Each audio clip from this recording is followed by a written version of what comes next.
Welcome, everyone, to another episode of the Well Self Podcast. I am Nicole. And I'm Coach. And we are joined today by two dear people in our lives. And we're so excited to have this time and this opportunity with them. We want to welcome Reverend Dr. Brother Pastor Wylie Hughes and our dear friend.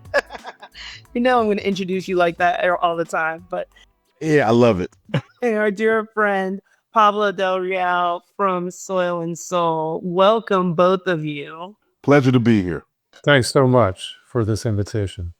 We are so thankful for both of you. And actually, Pablo, this is actually your invitation. I want to tell a little bit of the story of this conversation and how it came to be. But just for our listeners and our audience reminders, because both of these amazing humans have been on our podcast before.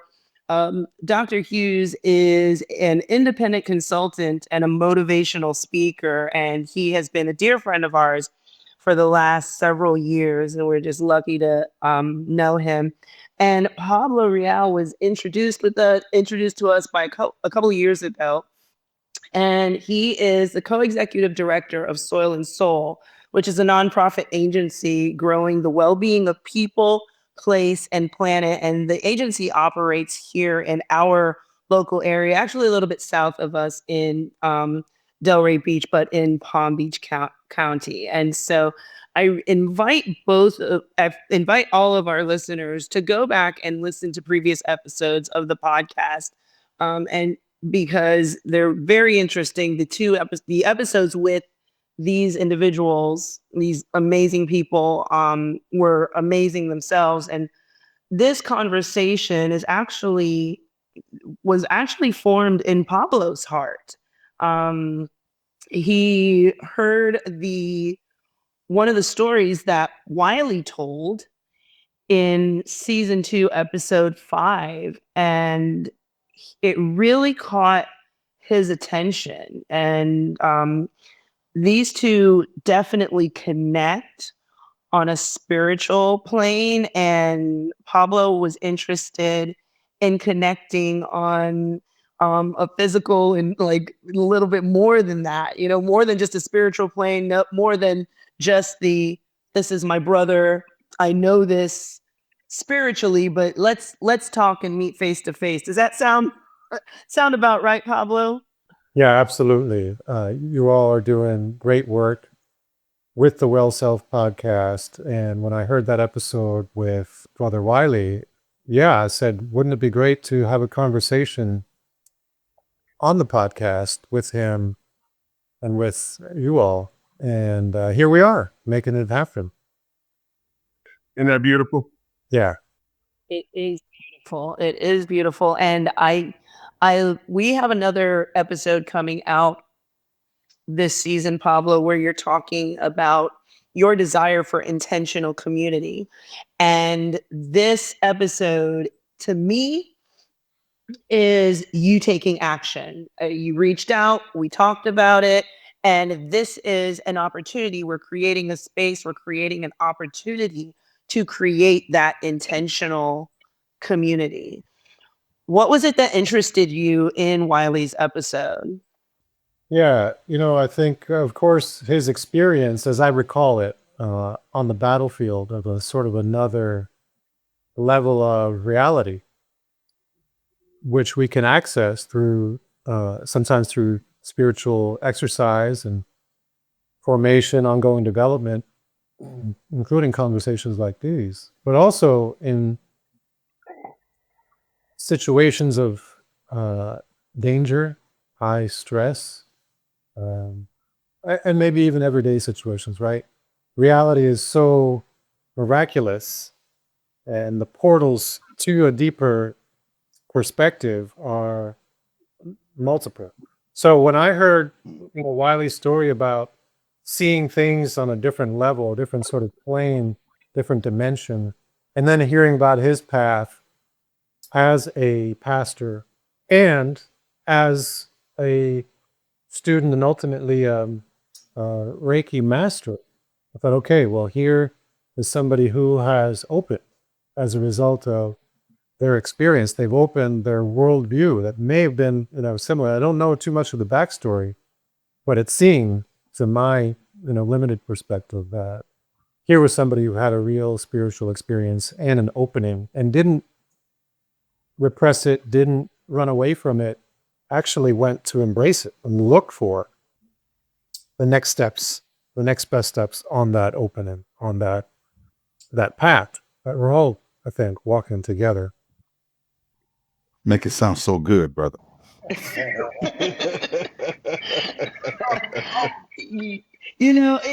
It sounds beautiful because it truly is, and Yeah. I know a little bit about your background, Pablo, being in connected to the Catholic Church, but on the other side, there's also this person that is interested in the works of Gandhi, who attended Zen master retreats with Thich Nhat Hanh. Like, these, you have that perspective as well, and that openness, in addition to the Catholicism that you hold dear.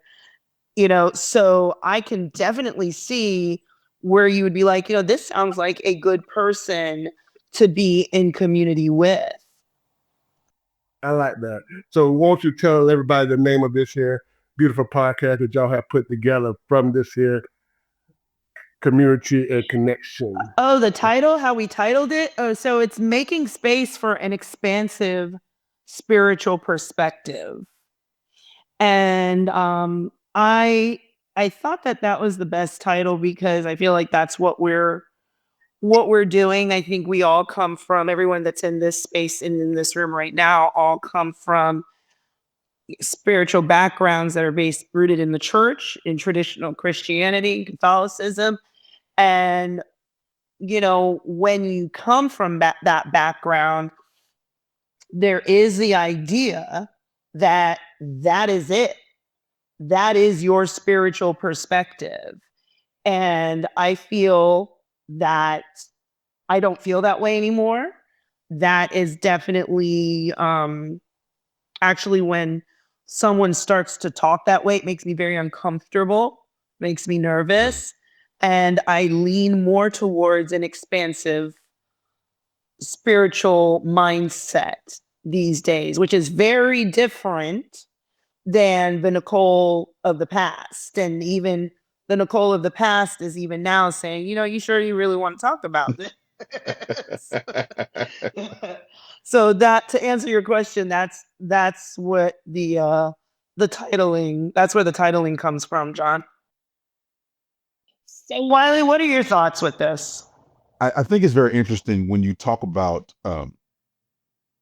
religion that says, that's it. This is it.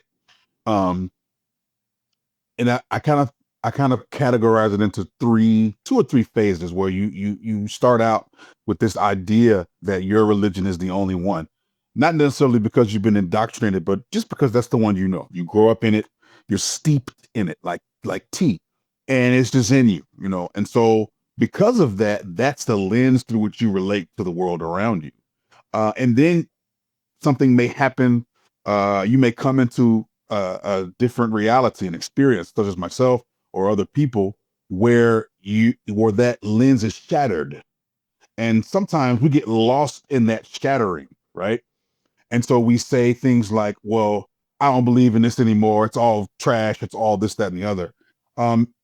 And that's that second level, right? A lot of people are lost in that level. I say lost intentionally because it can feel like you are untethered, but it's a good untethering because it's when you are untethered that you actually find your way, the true way, which is your way, it's your path.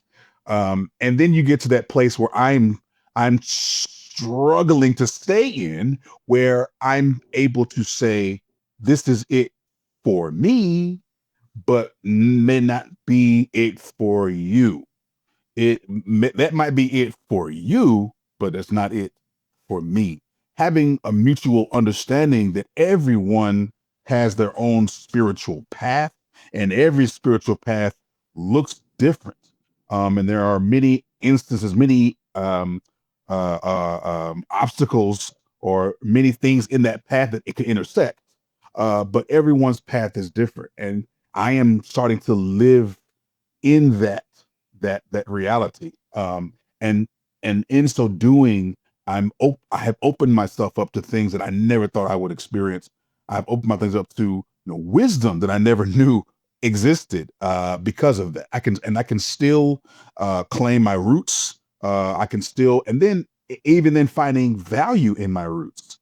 Whereas before I was like, nah, it's old, it's passe, it's the white man's religion. And and now I'm at a place where I'm like, you know what? It's a religion. It worked for my grandparents and their grandparents. It worked for some people. It worked for us as a people in this country. So that can't be taken away from it. So it's a journey as all things are. Yeah, we talked about Wiley's kind of the thing that kind of pushed him towards being open. But Pablo, I don't know that if I know anything of your story and how the move from Catholicism to your spiritual beliefs now. Would you be willing to share us a little bit? Yeah, of course.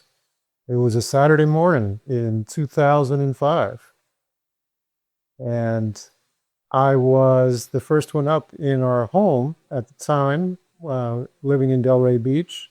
My wife and I had two younger children at home. This is over 20 years ago.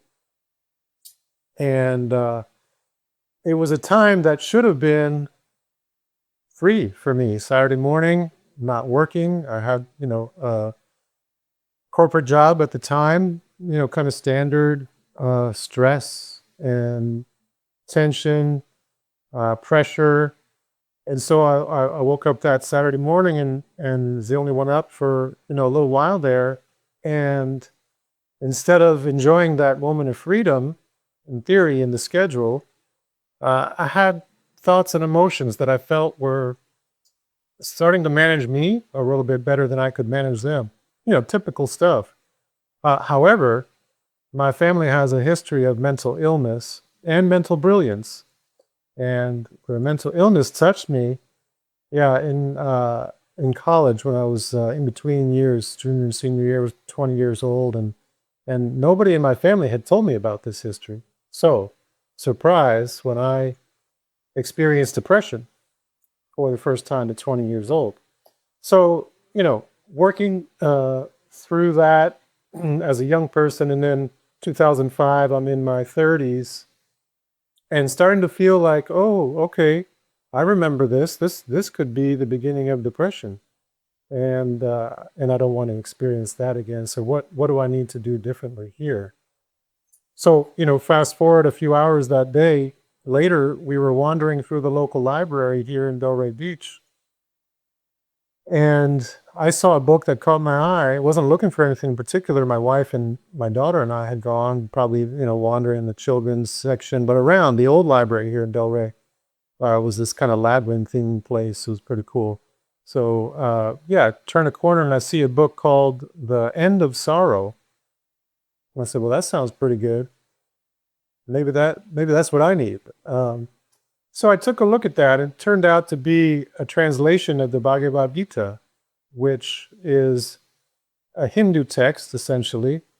And that text, the sacred text, wisdom text, Wylie touched on the key word here is wisdom, is essentially a manual for mindfulness and meditation. And I had not been introduced to these skills. That's what they are, skills. Not at home, not at church, not at school, not at work. How do I manage my mind? How do I, manage the thoughts? How do I meditate? How do I contemplate? What's mindfulness? Those things were not taught to me anywhere. So when I started to learn about that through a sacred text, well, that was a lifesaver, because those were the skills that I needed to overcome that history of madness and channel some of the brilliance that we all have. We're all walking that line. It's a fine line between those two things, as an individual, as a society. So that's a real backstory for me that helped me see wisdom through another condition, another lens. And I'll just add one more thing to connect to something that Wylie said about the phases, right? Because Richard Rohr, a great theologian in the Catholic tradition, Franciscan priest out of New Mexico area these days, has this great kind of formula for this process that we've been discussing so far. And he talks about order, disorder, reorder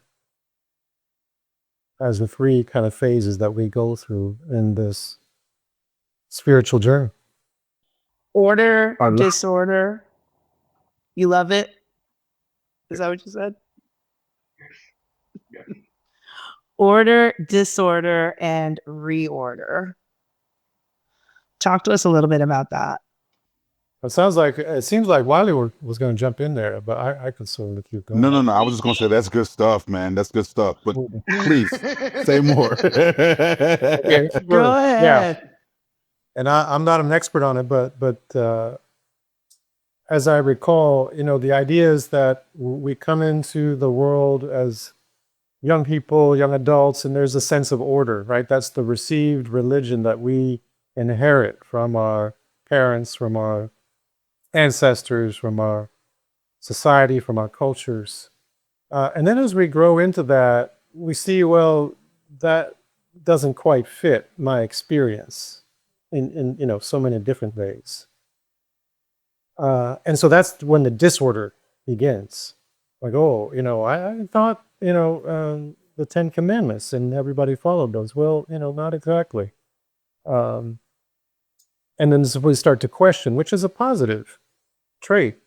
And then as Wylie described it, then through that questioning, through that exploration, through that discernment on this wisdom path, then I can start to reorder the elements of not only my tradition, which I received and accepted, but also other parts of experience and other traditions that I've encountered along the way. So that's just a rough kind of explanation from my perspective on that formula.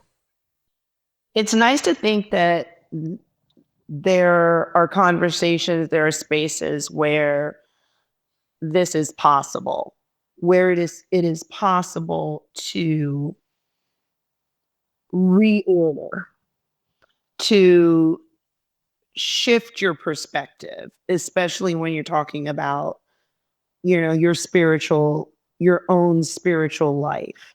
And Wylie, one of the things that I loved about our previous conversations is you don't see it as shifting or turning your back on what you've learned in the past or the traditions in the past, but you see it as you say, the work is the same, that we're doing the same work, but reaching out in a different way or connecting to ourselves in a different way. Exactly. It's the same work. And I have an instant, well, not an instant, but a conversation, interaction with an ecumenical group here in Buffalo. There's a United Methodist, there's a Lutheran, there's a Catholic, I'm Presbyterian, and then non-denominational, the non-denoms. And we do a lot of ecumenical work together. And people are amazed when, they see us doing all this stuff together. They're like, oh my gosh, all of these different churches and you're all doing this work and this is fantastic. And we're looking like, well, I mean, that's kind of the way it's supposed to be, is it not? Like, we're not silos. We're not islands. We're kind of all one body. I do things differently than you do things, but the things are the same. We're still combating hunger. We're still combating poverty. We're challenging policies and systems. We are advocating for human dignity. It's the same work. So, it's countercultural, but that's a sad thing because it should be our culture. But it's very counterculture these days. There is the idea the fact that they're shocked, that they're shocked and awe in the fact that you're all Yeah. working together, it shows like there's a thought that Yeah. this is not supposed to happen. It's not Right. expected to happen, that you as a pastor, uh, and your congregants are not supposed to be connecting to this congregation because there's a reason you guys go to different buildings on a Sunday morning, Right. so Right. why are we doing it this way? Mm, How does it work and not work at the same time? That right. to me is what confuses people. And the expressed boundaries that have been placed on people, that what you can't think this way and hold Right. these religious beliefs and at the same time practice this or this. Yeah, yeah. So let me get into it, because that was is one of the things that we really wanted to touch this time around. You know, for those who don't know, I think we talked about this before, but you know, in addition to being a Presbyterian pastor, I'm also initiated into different traditional African systems of spirituality, from West Africa and from the Caribbean. And so the question is always, well, how do you reconcile these things? And I'm like, I don't reconcile them. I don't have to reconcile them. There's nothing to reconcile, because it's the same work. I mean, I have a calling, and my calling is to help and heal, help people heal. That's my calling. And however I do that is a fulfillment of that calling. How has African traditional religions influenced me? Very much so, because as human beings, we're not just flesh and blood, we're also spirit and soul and consciousness. And so these things have to be healed as well. Well, how do you do that? Well, you got to go within, and there's all kinds of stuff inside. And, on the African continent, they've been doing it for tens of thousands of years, going within, talking to their ancestors, which is in our blood, our DNA, communing with, in the church, they call it communion with the saints. It's the same thing. You lifting up those people who have been influential in your life. And when you do that, when you make that spiritual connection, then the internal healing starts, right?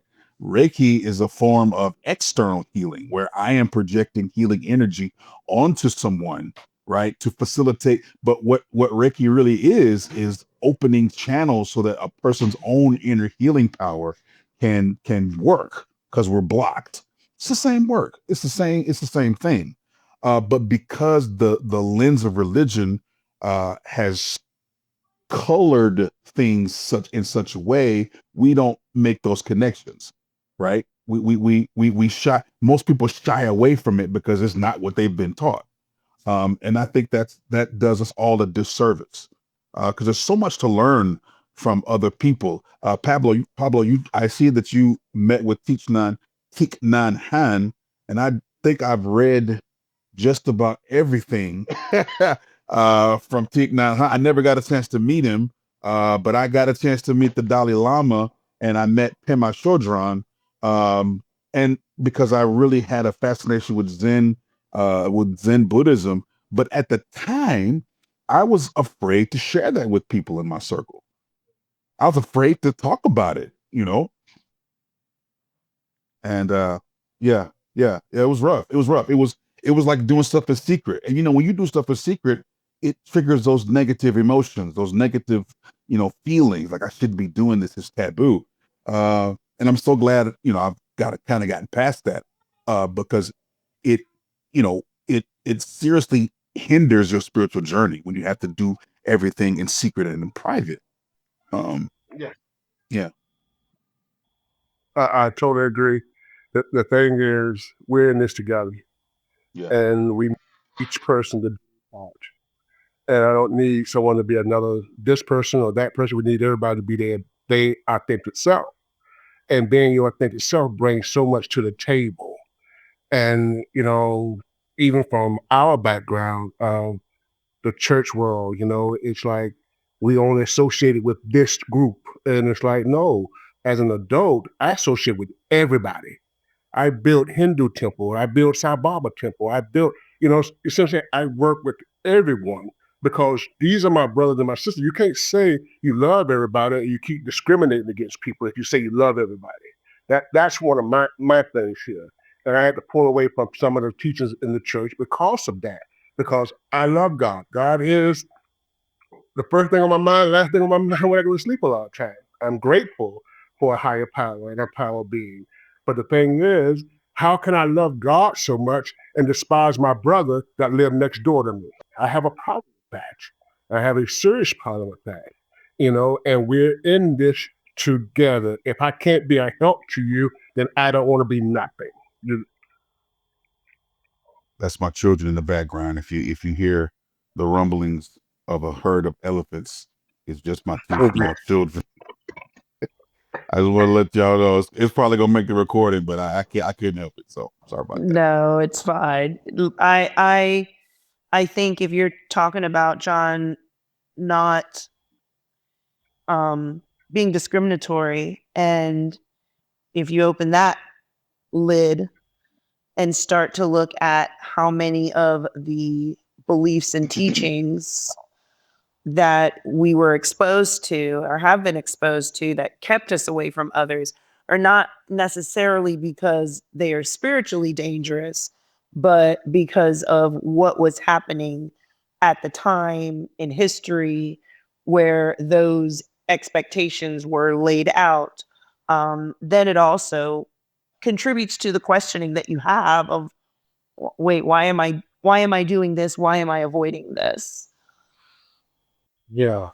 Yeah, a couple of issues arise, right? And this part of the work. The one is openness, and the other one is control. And those are two, if not opposing issues or forces, they are somewhat opposed. And so, yeah, Wylie, I was fortunate to be at a retreat with Thich Nhat Hanh in 2009 in upstate New York, of all places, maybe not too far from Buffalo, a place called Blue Cliff Monastery, one of 10 or 11 centers in the Plum Village lineage. Yes.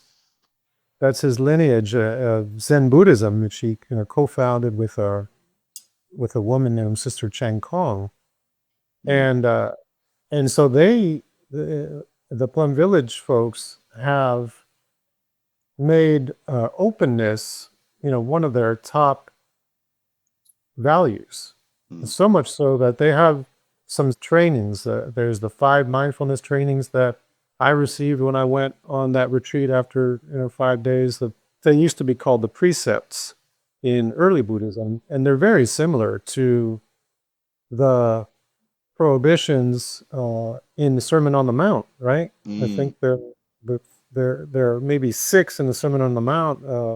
There are slight differences, but they're essentially, don't commit adultery, don't kill anybody, don't even be angry, as Jesus says. So there are another layers, right, in the Sermon on the Mount, not only the outer external acts, but the internal attitudes as well.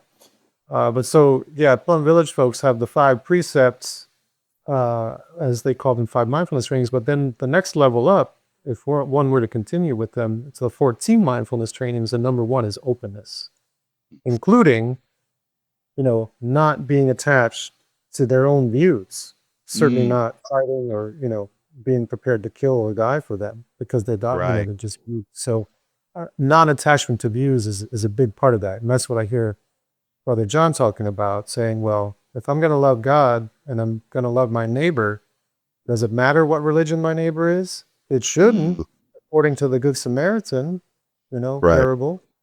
It shouldn't matter at all, but it does. Right. And that's the whole point of that parable, right? Right. And so how do we be in this together? How are we in this together despite those barriers and that control behind those barriers? Why can't I help that brother in the Jewish faith next door who, maybe the temple was damaged in the hurricane or whatever? Yeah. And of course, people in natural disasters actually do, I think, naturally kind of move towards openness because they say, oh, this is, a disaster. What can I do to help it? And we're not checking credentials, before we go to help that person. But Yeah. in normal times, if there is no disaster, well, then we are checking credentials. Well, why am I going to go help the Jewish congregation when my congregation is suffering? Yeah. Yeah. It's an interesting thing when we as a species are um, exposed to something traumatic and disastrous, all of our boundaries are immediately stripped, right? We stop being from the north or the south. We stop being black. We stop being white. We stop being rich. We stop being poor. All of a sudden, hey, we're neighbors. I remember I had a bunch of frat brothers who were from Louisiana when Hurricane Katrina hit, and there was such an outpouring of support from people who they wouldn't normally interact with. I had a brother talking about when because he was he wasn't living in Louisiana at the time, and when he heard that Katrina had devastated this particular area, he knew that his mom lived in that area, so he flew back. And when he flew back, he made his way back to his mom's house, and he found strangers sitting on, like, three or four strangers sitting on his porch. And this is, couple of crazy, couple of bayou people, couple of, swamp folk, and they was just sitting on his porch. And he was like, "Yo, who are you? What are you doing?" They said, "Well, we noticed that this woman was by herself, and there were people who were running up and down the street looting. And so we just wanted to protect her because she decided to stay." They held it down. Now, these are people that, you know, would have, these are white people, that would have never interacted in that way. And yet there they were. They saw a person in need, and it didn't matter at that moment that they were different race or different geographical location. They just saw a human being in need. So, in Beautiful. yeah, it was a beautiful thing, and it challenged his worldview because he was like, "Dang, what have I been doing my whole life, looking at these people a certain way because of what? When at the end of the day, we're all human beings." So it blew his mind in the process. Unfortunately, it takes certain kinds of events to do that on a mass scale, but when it happens, it's beautiful. And it's proof that it can happen. It's Right. proof that it can happen. I think about post 9/11 and what the country was like and how everybody, was getting together as Americans. And that was Yeah. the overarching the Yeah. overarching theme there, because we had felt that we were attacked. And so Right. Yeah. that was what a lot of people were moving forward with. And you mentioned hurricanes, and you mentioned, there's any type of disaster, we are able to show we can do this. We can Yeah. let our guards down, and all of this stuff that we've been Mm, told and reasons we've been told that we shouldn't interact. Actually, we can do this. It's not going to yeah. hurt us. It's actually for our benefit, for the Right. survival of our Right. species, for us Exactly. to It's get together. it's hardwired into us. And I think, that's the answer to the question. Well, how do we come together? And it's always about having a shared existence, right? An acknowledgement that we are all on this floating rock hurtling through space, and it's the only rock we got. You know what I mean? And so we have to always remind each other that we are kind of in this thing together. That's the way. That's what we do. That's what I do personally. I'm not trying to toot my own horn, but whenever I'm in these situations, I'm always trying, let's pull back. When I'm studying conflict mediation. And one of the big things about conflict mediation is you got to find common ground. You got to find a commonality between your two parties. And so you got to find that. And it takes work to find that because our boundaries are so deeply ingrained, most of them we aren't even aware of. Right. So we have to do that work to dig and dig, like Dr. King said, reach down into our inner recesses and and find that commonality, that common thread, um, and then use that as a platform or a springboard to further dialogue and action together.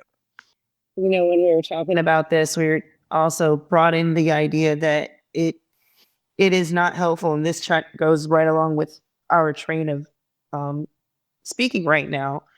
It's really not helpful for our species if we stay limited in our beliefs.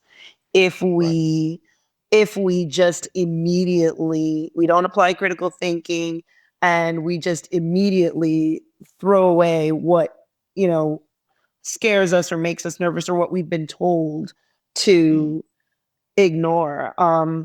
Personally, I have a we were just talking before we came on, and just a little contrarious, and I have a hard time with I have a hard time with groupthink. I have a hard time with, we're all in this big group, political group, religious group, um, fraternity, sorority, whatever, and this is the way that it has to be. And I feel that way a lot of times in the religious traditions of my upbringing, that Mm. this is the path, and that's just the way that it is. And I think that not only does that open us up to being discriminatory and limits us to, just a certain group of people that we are able to associate with, but we can go on and on and on. And Pablo, you even mentioned seeking truth outside of Catholicism opened your mind up to more understanding of some of the teachings of the faith. Mm-hmm. Yeah, that's right. And maybe this is a good time for a joke because, I think part of what we're talking about is institutional religion versus spirituality. And so that the joke goes that there was a woman, who was advancing on the spiritual path very quickly. And she was meditating. She was, working with sacred texts. She was making spiritual friends. And so the demon assigned to this person noticed her progress and reported to the devil and said, "Hey, listen, boss, this person is the real deal. She's on the verge of getting a vision, and she's gonna, start speaking the truth, and we're going to be out of work. We're going to be exposed." And so the devil kind of sat up and looked at the messenger demon and said, "Don't worry about her. I'm going to tempt her to institutionalize her vision." So, yes, institutions are necessary. They can be helpful, but they can also be very limiting and caught in self-preservation mode, trying to preserve themselves above and beyond the deeper purpose, in this case, of spiritual formation, spiritual growth, communal harmony, integration. It starts to sound like impossible, right? When we speak in those terms, this with brotherhood and sisterhood of man. But that's, I think, what Pastor John was talking about, right?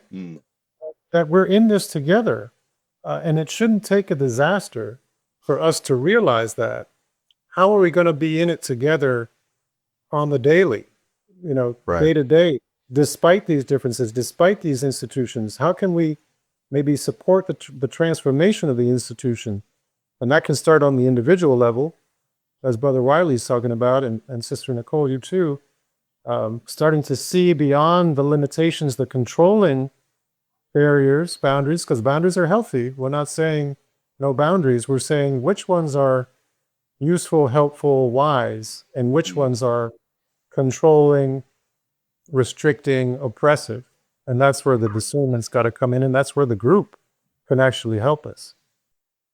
Yeah, I like what you said about in the institution, the institutionalization, and how this thing happens. I was having having a conversation with a colleague, and I slipped and said something that was very controversial. Well, he thought it was controversial because I said that the primary function of the church is control and conformity.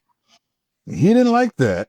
He didn't like that. Now, because I said it the way I said it, there was no room for nuance, and so he didn't like that. But what I was trying to say is that there's a difference between spirituality and religion, and the difference is the relationship to power.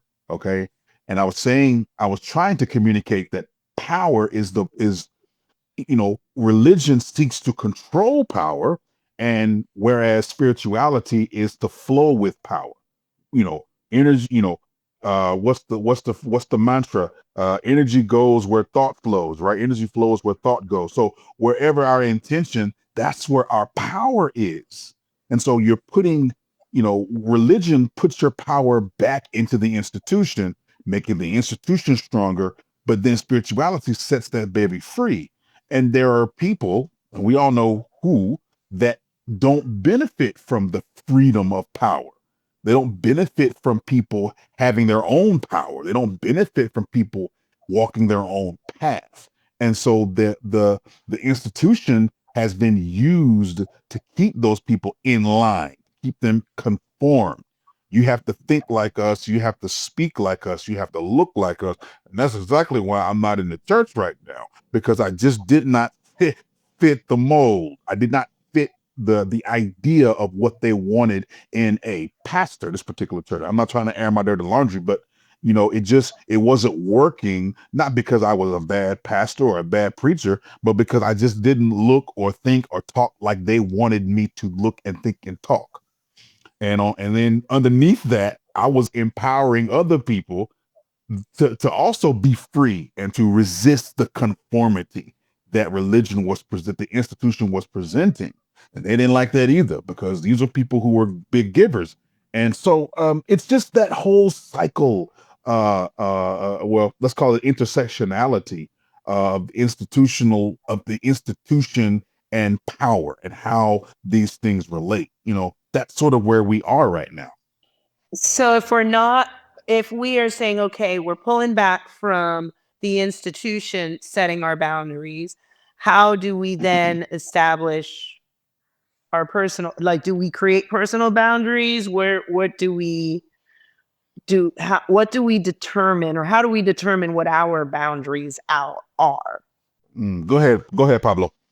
Yeah, thanks. Because I'll try to answer Nicole's question properly about seeing things in a different light based on looking outside of our root tradition, our root wisdom tradition, and also how do we, flow if we are seeing the limitations in the institutional world of our tradition and feeling called to kind of maybe move beyond those in a way that makes sense for us. And one of the teachings that really has helped me is from the Zen tradition around the triple gem, it's called in Buddhism. I translate a lot of things from a particular tradition into a more generic language. So the triple gem in Buddhism is the Buddha, the Dharma, the Sangha. So we could say the teacher, the way, and the group, or similar words, right? So those are, well, in my conception, I'm working on a book project about this very topic, and I'm calling it a concept so far as the way with 1,000 names. Tao Te Ching, Zen Buddhism, Catholicism, right? As Wylie has been saying, it's the same work. And I think John was saying something very similar. So I need a teacher. I need a teaching, the way to be. And I need a group to help me along this path, because as we're saying, the culture is different. The mainstream culture is not about seeking wisdom and living in wisdom. we all are part of it. I'm part of it. The mainstream culture, we live in delusion, and we're subject to hatred, and we're subject to greed. Those things are real in my experience. So if I don't have a teacher, a teaching, and a group to help me, I'm done. I'm flowing with the mainstream, and something's going to get me, the delusion, the hatred, the greed, or some combination. So those are things that I saw outside of Catholicism, and they're represented in Catholicism as well, just in a different way, through the cardinal virtues. And I want to piggyback on that. And I love that you taking it back to the teacher, the teaching, and the group. Oh man, it's such a connection here. So in the Ifa tradition in West Africa, it's a little bit different, but it's a similar concept. So Nicole, you asked about, well, how do we walk that path? Well, according to Ifa, your path has already been decided. And so your job then is to seek that path, to seek your destiny, right? And you go to a priest, and the priest will divine for you, and what comes from that divination is your path. It's not your every step, but it's the overarching, it's your arc, your character arc, if you will. And so what that does to an Ifa, a person who follows Ifa, is that then shapes the decisions that they make. It shapes the path. It shapes how they walk the path. If your destiny is to be a ruler or a king or a queen or a monarch, something like that, then that's your destiny. But then you have to walk. You have to find a way to get there. And what's encouraged is that you always seek divination. You always seek the wisdom. You always seek the teaching. So you get the big picture. And so now you have to figure out how to navigate so that you can get from where you are to where you're supposed to be. That's your purpose. And so, so when you find yourself at a fork in the road, you seek wisdom, you seek your ancestral wisdom, and that helps you to correct your course. And it's all done in community. So your purpose, your destiny is your destiny, but that destiny has a place in the larger community. Every soul, every individual, especially in ancient West Africa, every individual has a place in the community, every single one. And if your purpose is to cut grass, well, then you are the grass cutter, and you cut grass like ain't nobody, like that's your thing. And it's not diminish, it's because that's your role, that's your purpose, that's your place. And everybody in the community understands you as that. They say, here is our grass cutter. And you are proud to be a grass cutter because that's your purpose. And so it's the teaching, the teacher, and the community all wrapped up in there. And that's the one thing to me that that Western society has, well, I can't say lost it because they never had it. Western society is lacking.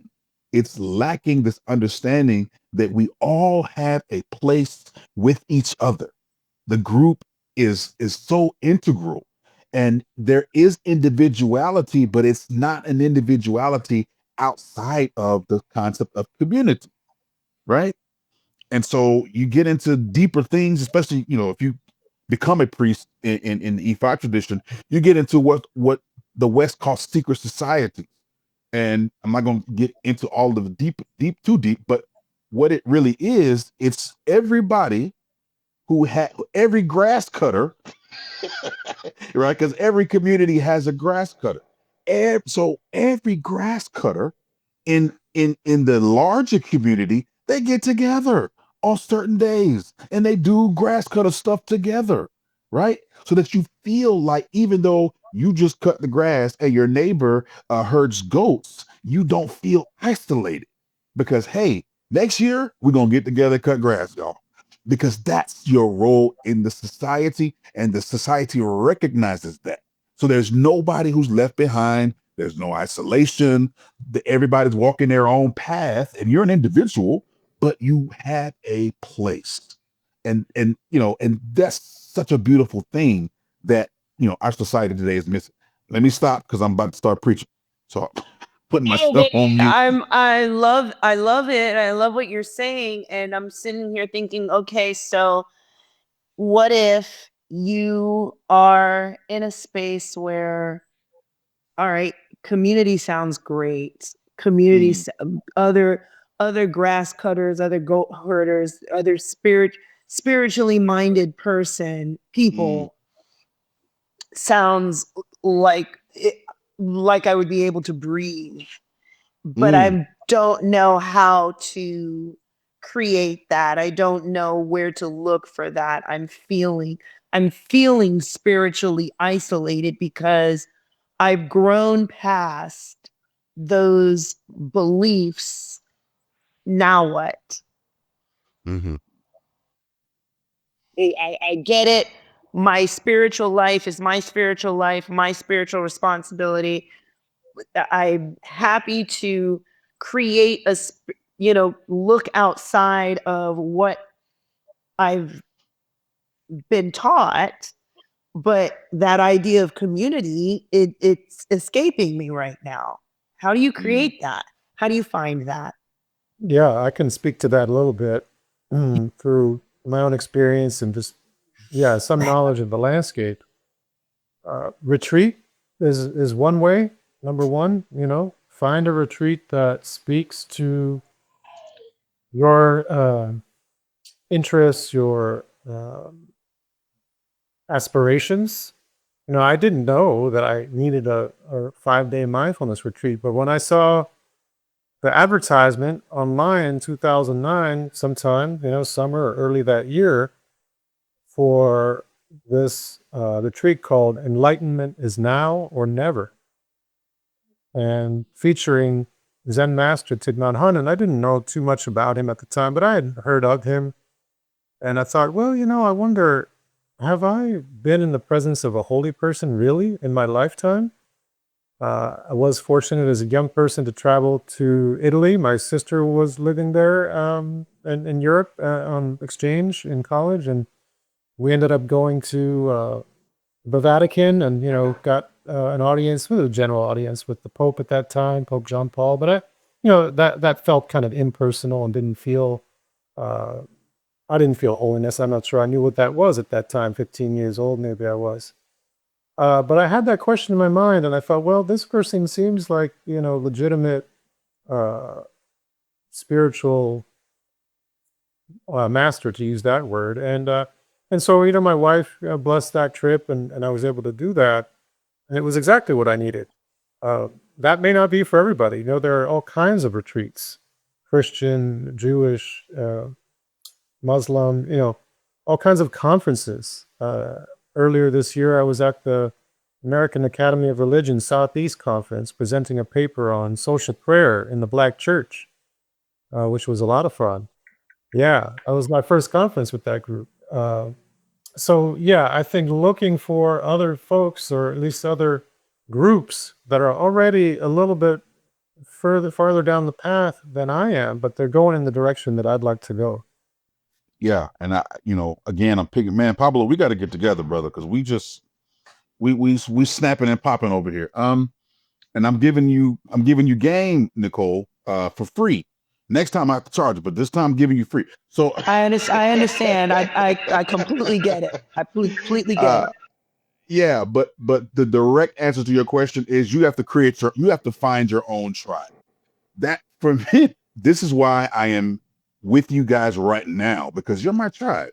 You're my community. You're my tribe. And so to nurture that tribe and to stay with that tribe, even though we are separated by distance, we are still a tribe. We keep in touch with each other. We throw ideas around each other.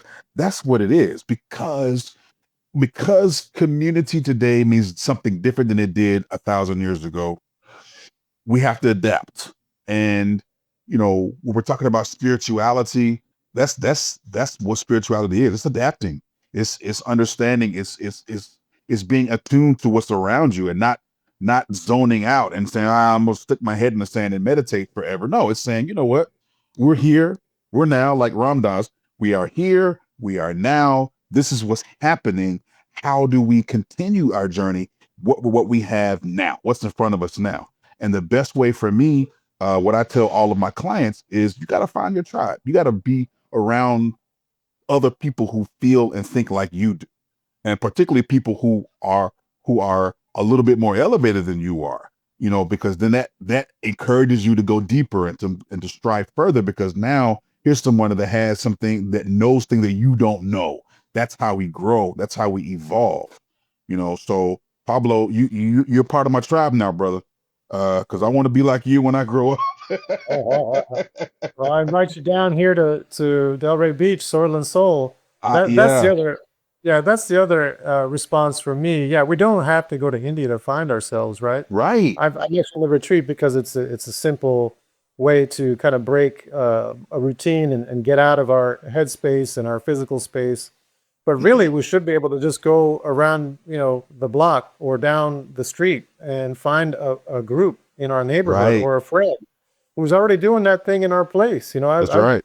That's how I met a dozen different people in this small city over the years, just because they were doing something interesting. I said, well, let me go check that out. Maybe I wouldn't have gone to that in the past, but now I'm exploring. I'm opening to finding that group that I Right. need to support me on the way, through these teachings, and maybe I'll find a teacher in that process as well. Right.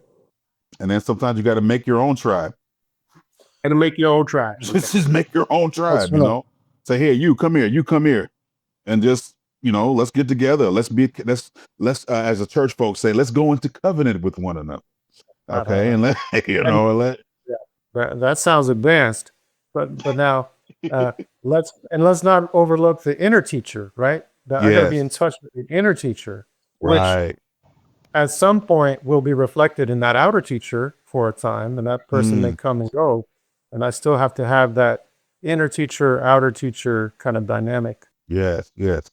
That's that trying that spirit, going back to the explorer stage, like Pablo said, that we had to explore. We had to look past our thoughts at times. There are things that are happening that we're so, as Nicole say, boundaries. We got so many boundaries that we're not able to go outside the gate. And I promise you, as your brother and as your friend, I promise you, go outside that gate. Go outside that gate. Go outside them them four corners and see. There's brothers and sisters out there that are going to love you. There are brothers and sisters out there going to. There's brothers Right. and sisters that treat you well, That's because right. we're trying into this here box. We don't pay attention to the beautiful things that God has outside for us. And we have been hurt so much that we are afraid to go outside. This is my church hurt, people. We're so church hurt that we won't go outside and shake hands. Hey, how you doing? As Nicole said, I'm a guy that got friends. I can go anywhere and I got a friend, because I'm that person. I'm going to be that person. How you doing? And when I ask you how you doing, I'm sincere with it. I'm not just asking you just a abstract conversation. I'm having this conversation with you because I'm trying to build this connection. I'm trying to connect with you. I'm trying to see your thoughts, because I know that we are stronger together. I know that I need a brother and sister in this part of the world. I've been on deployment like for the last 3 years, and I've been everywhere, and I had to meet new people everywhere I go. And God has always put people in place that supports me or encourages me. Never has God put me in a place where people destroy me. He puts me in places where I have learned so much out in this here world from my brothers and sisters, and I'm proud of them. And so reaching past our understanding and our teachings of our church or our building and explore something new, I tell you, it would change your life. It would change your life and allow you to heal. That's number one. We got to heal. We have to heal. We have been treated, mistreated. We've been stepped on. We've been abused. We've been used. And it's hard to go outside that gate and trust someone else after you've been stepped on over here. So I'm just telling you, there's time. You need someone to tell you you're beautiful. You need someone to tell you good morning. You need somebody to look at you and say, I'm happy to see you. these here changes environments, it changes cultures, it changes community. It opens you up to people that you didn't even know was out there. All right, Reverend. You talked about healing, and that's a conversation that we're gonna, in our episode Wylie with deconstruction, that's definitely Right. something that we're Yeah. gonna touch on, and the amount of healing that has to happen for us spiritually. And I'm just so glad that we had this conversation. We keep coming back to spiritual themes and spiritual ideas, but it's such a huge, important part of our wellness, an important part of how we see ourselves spiritually. Yeah. It's huge for people. Yeah. So it is definitely a theme that we're going to continue to hit. And like you say, Coach, like people need healing in this area, in these areas, And I'm speaking not just from a pastor standpoint, I'm speaking from a self standpoint. Mm. I had to heal. I had to heal. I had to detox. I had to let go some things. I had to open my mind and allow. We can't say God lead the way or open your spirit up and I'm going to follow. You got to believe that, and you got to be able to trust in God. You got to be able to trust in God and trust in whatever your higher power is. You got to be able to trust in it. And I promise you, when you realize that we're stronger together, you realize you can't fly the plane. You can't be the airline stewardess. You can't be the groundkeeper. You see what I'm saying? You Yeah. can't be the hotel manager. You can't be the janitorial staff. You can't be the restaurant manager. You can't do it all. It's not enough time in a day for us to try and take on all these tasks. I need each and every one of us, the grass cutters, I need everyone to do their part so I can do my part. See, because Amen. once everybody's doing their part, Pablo can do his job instead of trying to fill in the gap for where the negative is not being met over here. Brother Wylie can take care of what he needs to take care of because he know that the grass is being cut right here. You see what I'm saying? Dr. Nicole can teach yoga because she know that the counseling is taken care of over there. That's why. And now you'll be able to walk in your purpose, who you are. That's it. That's who you are. When we can walk in Amen. that mind change, your self-worth change, who you see within yourself change. You see what I'm saying? And it's not a vain, it's not an ego. It is just, oh Lord, thank you. The freedom that comes with this here. It begins to shine through. It begins to uplift. And you don't have to speak no more after that there. The speaking comes freely. The glory of God comes before you get there. People see you before you see them because the shine is there, the glory is there. It is not being met with animosity. It's not being met with all these tricks of things. It's being met with love. Hallelujah. Now, brother, that's the spirit talking right there, man. Pass the collection plate. Take us to church. Take us to church, brother. Take us to church. That's it. Hallelujah. Boy, you got hit. Too many. We have missed out on blessings because of hurt. Oh, yeah. And nobody pay attention to that. Oh, We're yeah. afraid, our afraidness. And, because you break your arm, it's hard to go back on that football field to get hit again. Yeah. Broke up. Yeah. You're hitting to go another arm. So there's a healing, and there's some time that has to go by. You have to trust yourself, to trust your training, and believe that what God has put on the inside of you is real. Going into women's shelters and going into AA meetings and going to these different types of groups, God has allowed me to go into, and I got a chance to fellowship with my brothers and sisters. Mm, And you get to see realness. You get to see the pain. You get to see mm. the torment that people are going through. And all it takes sometimes is a hug. I love you. Yeah, yeah, And yeah, bright, brother. the light come on in people. And they go to trying again, and they thank you for these things. But the only way we're gonna do this, we're gonna have to break some of these chains Yeah. of religion and control. And you know, Yeah. you got to lean into also healing, man.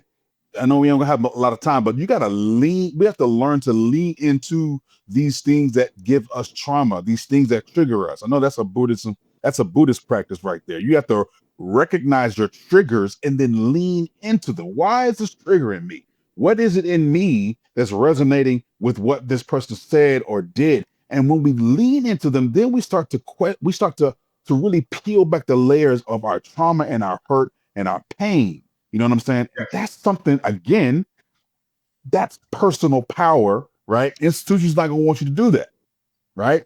The institutions don't, and I hate to sound like a conspiracy theorist, but institutions do not want us to heal from trauma because as long as we are sick, as long as we are in need, as long as we are in suffering, they prosper.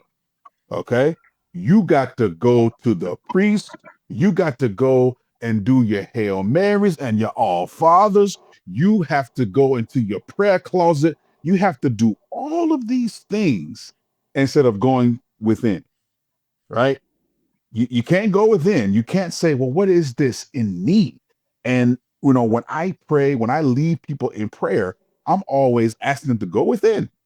Because if you Yes. believe in the God up there or out there, that same God that's out there is also in here. So God is already in us. And so let's lean into that. God, what is going on down in there? And that's how we heal. That's painful and it's it's arduous. And you know, because our pain is deep, our wounds are deep, our trauma is deep.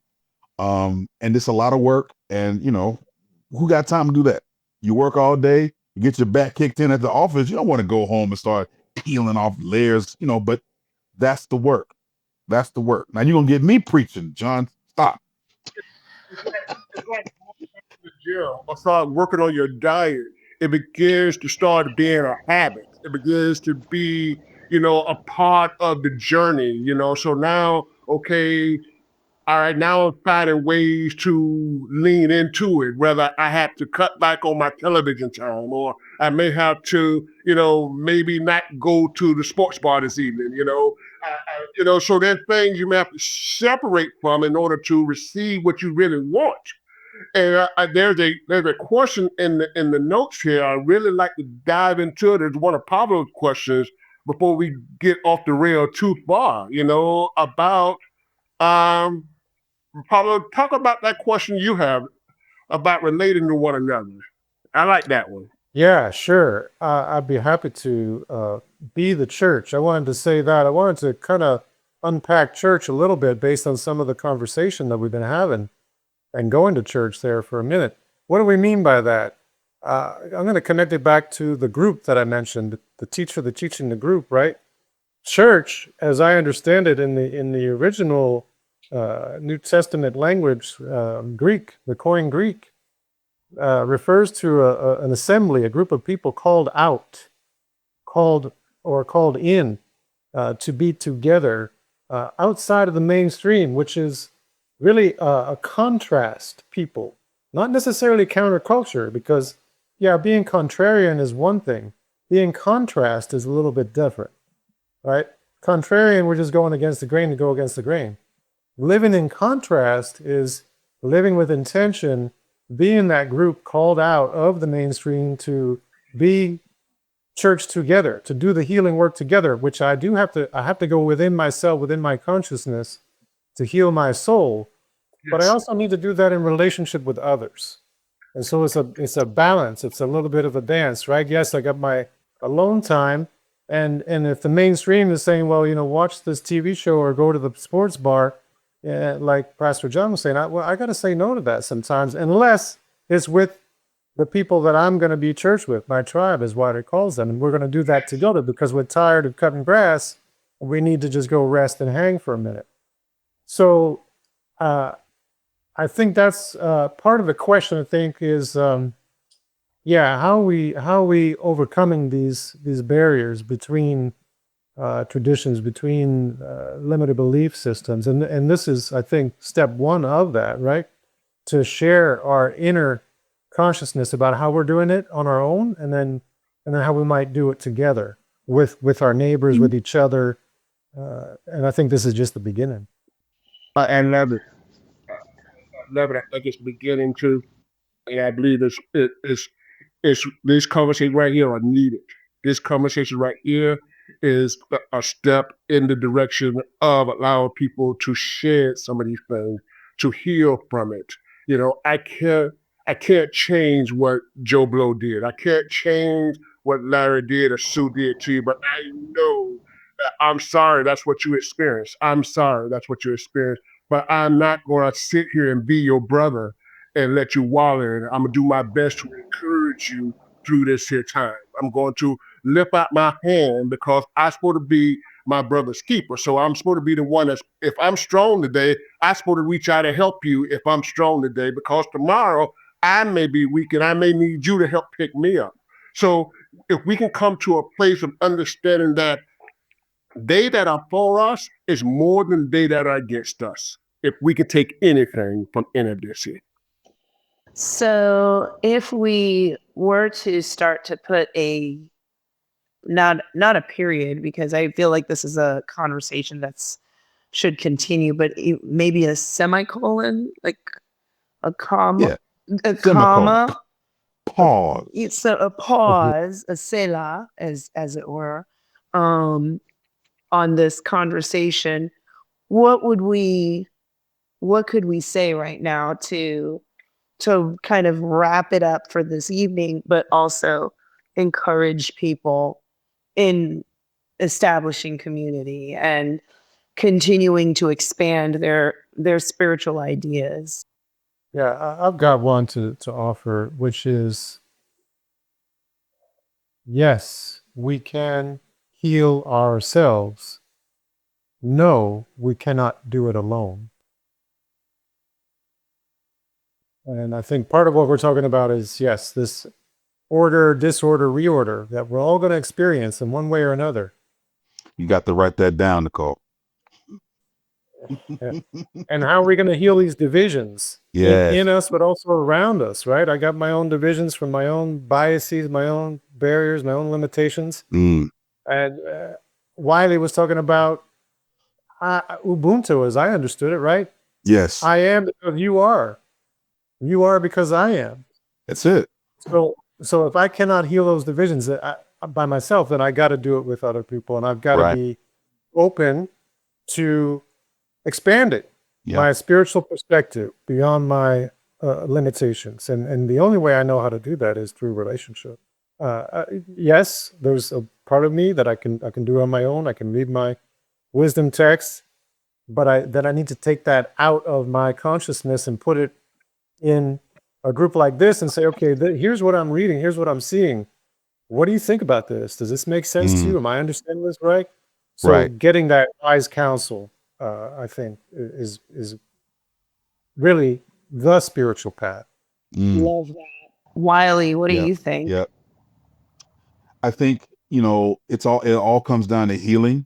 And I think the most powerful tool for healing is love. And, and I say this all the time, yet we have to love each other, but we can't love each other till we love ourselves. And so we have to love ourselves. And then once we can love ourselves, then we can love each other. And then if we can love each other, we can love God. And, and it's a cycle. And so we have to learn to love who we are. We have to learn to love who we are. And that's where the healing begins. And so, if we want to, that's where we should start, and to start with that being self-aware, and then loving what you see.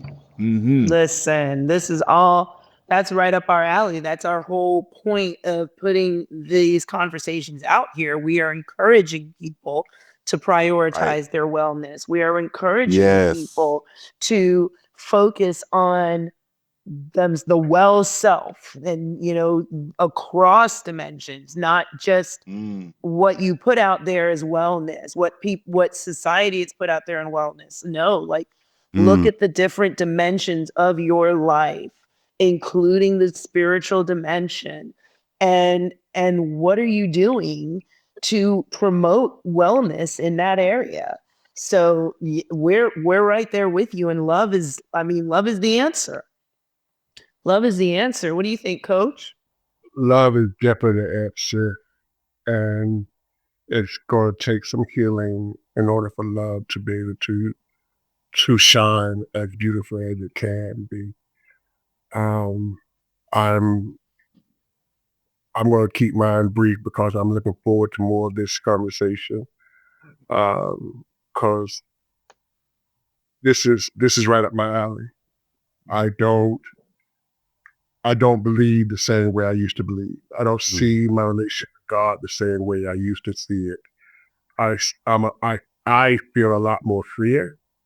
I feel a lot more open. I feel a lot more love come out of me more now. I'm a lot more at peace than I've ever been. I'm a lot more, and that's not bragging. This is just talking about what I noticed within myself. Once I shedded some of these ideas of it has to be one way or no way. Learning from my Buddhist brothers and sisters, my Hindu brothers and sisters, my Muslim brothers and sisters, talking with brothers and sisters that's addicted to drugs, or talking to brothers and sisters that's addicted to alcohol or pills or different types of things, and you don't realize the compassion that comes alive inside of you, because every one of us can look back at our life and we can think about there was a time when there was either some vice or something that we was doing that could have took us down the wrong road at some time. So when you can look at things from that type of lens, your compassion opens up, and you be thankful at the same time, but your compassion goes to this brother and sister because that snare trapped them, the trap caught their foot, and so if we're not in this together, we're going to fall apart. We're going to fall apart. But I'm telling you, brothers and sisters, this crew right here, I love you guys. Brother Pablo, Brother Wylie. Love all of y'all. Yeah. You guys are my inspiration. You guys continue to encourage me and push me to be a better me each and every time I fellowship or talk with you guys. And I'm just thankful for you all. I love you. Well, we are thankful. I agree. I echo those sentiments. I am very thankful for Wylie and for Pablo and for you, Coach, to be open to even having these conversations. It can be very, we're doing work just by having these conversations. So like, these are not easy conversations to have. They require you to go down deep into your spiritual self and to where you are emotionally. And so I'm just thankful that you're able to be vulnerable in this space. And John, I thank you for collaborating with me in a space where we can be open to that vulnerability, not just from us, but from the people that are connected to us. So I want to thank you guys for being here this evening and for having this conversation. And thank you to our listeners, our audience for tuning in. So from us to you, I have nothing else. I think it's a good place to stop, right? It sounds like a good spot. Amen. So from us to you, we appreciate you. We thank you. We wish you the best and encourage you to be well. Bye, everyone. Bye-bye.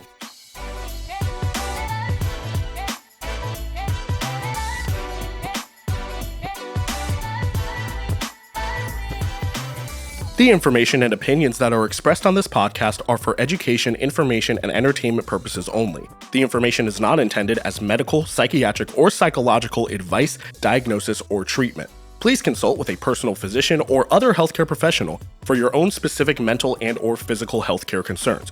No physician-patient or counselor-client relationship is created by listening to or watching this program. Do not avoid or delay seeking medical advice or attention from your healthcare provider because of something you learned about on this program.